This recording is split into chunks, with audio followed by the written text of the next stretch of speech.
just yesterday in Ekpoma, Edo State. You see, this particular footage goes further to make my point that the security operatives are deeply involved in kidnapping in Edo State. Not just in Edo State, in all those Edo State Kogi area. From this footage, the security operative, their hand is inside 100%. Now, if you look at this footage, one will say these kidnappers were sitting down in that bush waiting for that man to come. And as soon as he entered the compound, because they don't want him to close the gates, they quickly rushed and followed him to enter. Then they successfully did their operation, right? But as I looked at it deep, I saw that these guys were not waiting in that bush. It looked like they were somewhere sitting and somebody gave them an active information. It does not look like a pre-planned operation. It looked like an active one, an impromptu one that they have to take out immediately. Now, why do I say that? Look at the movement. There were 3 guys that rushed out of the bush, right? 3 guys. The first guy ran out. The second one, because of the speed, when he burst out of the bush, there was even dust. Then the third guy climbed what looked like a hill, and then he now started running, right? Climbed what looked like a hill. He slowly walked, then he now started running. Now, this is why I said they were never in that bush. They got an active information and they have been telling that car. Somebody literally say, Mona rush now. One car they come, Mona follow them, Mona follow them. Now, this is why I said that if they were waiting in that bush, that third guy, he looked tired. The third guy, this one that's coming from the hill, he looked really, really tired. See the way he climbed, then he was slow, then he now started running. If it was a pre-planned thing, they will have somebody by that gate.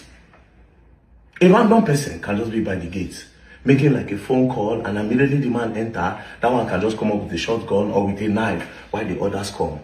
It was never a pre-planned thing. Somebody gave them that information. Do you understand? Somebody gave them that information. If you see the speed that one used to come out of the bush, you know you have been running from somewhere. They have been tracing that car.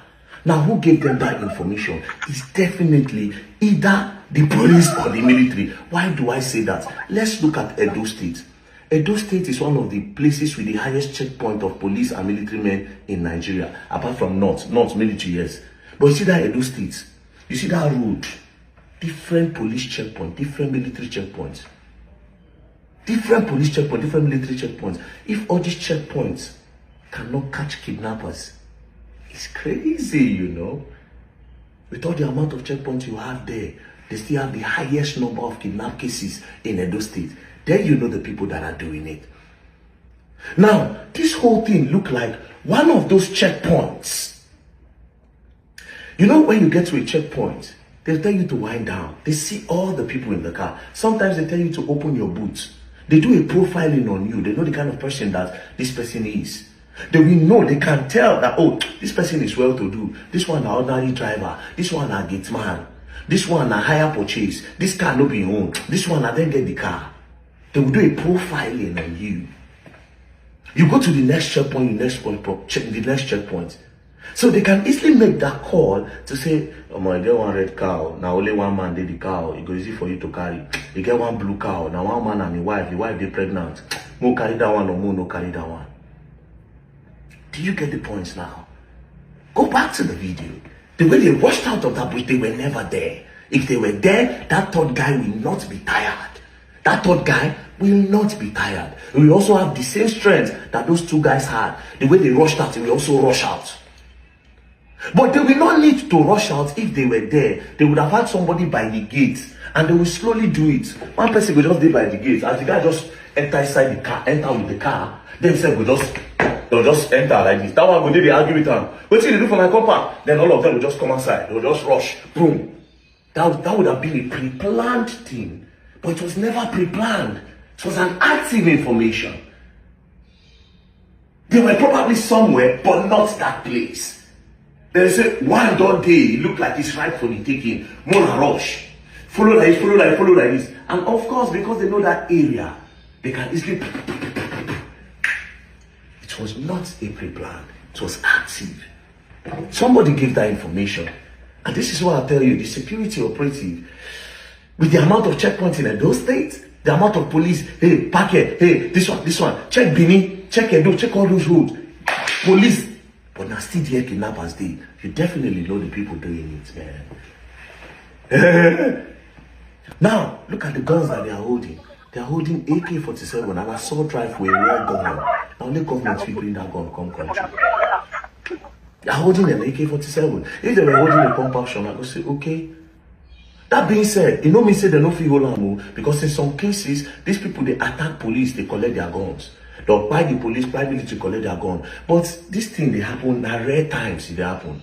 And the people that usually come and do this are all those Boko Haram type terrorist group that will come in large numbers. They will exchange bullets. At the end of the day, they will take the camp, carry their military motor, carry everything. These guys don't look like players like that. They don't look like people that play like that. They look like people that rented their guns. They look like people that are security operatives. Do you know what it means to carry gun around? Now, police, military men, they do DSS then. To carry AK run, AK no light. Now, person where don't they familiar with that tool. Where they carry that tool, they work out on a normal day. Now, if you pull that weight to use and run. If you do your investigation deep, you might find out that it's either those are policemen, or those are military men, or those are DSS men. Or they carried those guns and give it to them. Now, the policemen, when they carry gun, you go sometimes, some brotels, you go see police go sleep for brothel, you go carry a gun, you go put them for corner. These people carry this gun everywhere. So that period when we say they for brothel, they sleep. They can carry that gun and give to somebody who we know in the office. Nobody. Those military men when they did bush, when they are go abandoned for bush for 6 months, 7 months, and they will pay them 80,000, 70,000, 100,000. They can easily carry that gun, rent it to this kidnappers to go and do work and come. After all, you are paying me 100,000 a month, and they are paying ransom for kidnapping 20 million. I can easily get 5 million naira from that deal. Very, very easy. And I'm in the bush, who we know. It's not just to give them my gun, they'll do the business and come back. Do you understand? It makes sense that the whole Edo state, they have a lot of police checkpoints, but they have a lot of kidnappers as well. So what are the checkpoints there for? These people are giving information, man. Come on, fuck it. It is what it is. It is what it is. They should do a deep investigation on the policemen, on the military men, on the DSS people in Edo State. You'll find out something. The kidnapping in Eboma is too much. Not just there. Kidnapping in Nigeria is too much. Police will tell you, oh, we know where they dey for inside Kogi, for Kogi Forest, but you have never gone there. Military know where they dey, but they know they really go there. What's going on, man? This thing is a very big deal. People are cashing out on all of this. They are cashing out on all of this. Sometimes they hold somebody in the bush for 4 months, 2 months, 3 months. If you kidnap a whole person, if the days go by, they start to panic. They just want you to release that person and go. These kidnappers are too comfortable. Where they hold somebody for bush for 1 month. Do you know the body mean you hold somebody for 3 days as a kidnapper? Psychologically, they just want to bring the money, because as day goes by, the pressure becomes too much on them. They have to buy more food. What if the family are careless? They don't even give a fuck. You know, all of these things. Although they get really good information that this family would care. Put all these things into consideration, carry all these puzzles together, put it together. The military, police, all of them. These people should be questioned. These people should be investigated. They should be investigated. It is not rocket science. The vigilantes, they should be investigated. For when I want to do those states, I'll let God go help you now, and wanna put your eye down. If you won't get any weapon for house, get them. If you want set trap, set trap. Say from 12 o'clock, anybody will match here, something go chook out, you go match something, you go do this one. Wanna do all those things. May God help us.